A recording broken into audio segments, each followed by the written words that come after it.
Essa aqui é Basic Referee Course. Essa aqui vai dar 2 weekends, de viernes, de sábado e domingo. E depois de esse, não lo vai fazer não obrigação de passantia. E depois de uma avaliação, não lo porta vai flight of assist riba veld. Regulamento basa segundo IFAB Laws of the Game. E essa tem 17 regras.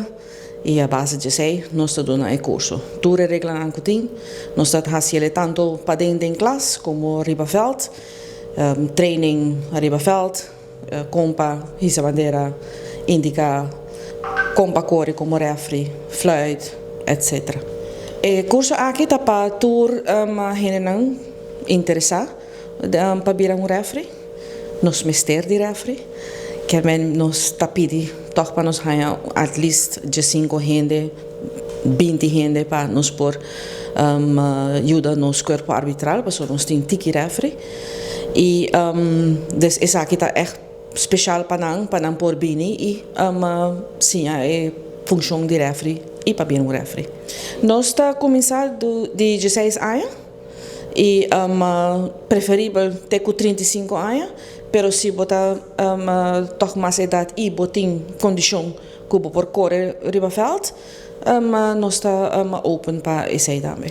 Sim, nós está sendo diferentes táticas e instruções que não por fazer e não por usar para assim que toch por purba de evitar a situação aqui.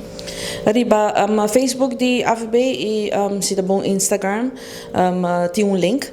Dus we gaan een flyer, je moet een link op voor klikribbetje en dan tem een paar perguntas nang go jena e a meta gaan e nós está toma contato com. Depois que nang acaba com nang passantia e nang ta loss, com nang gaan nang evaluação e com nang por by loss. Então eu reci, nós tem pago para cada categoria, nós tem diferente pago nang e esse aí também é incentivo para nang por queda e funge como referee.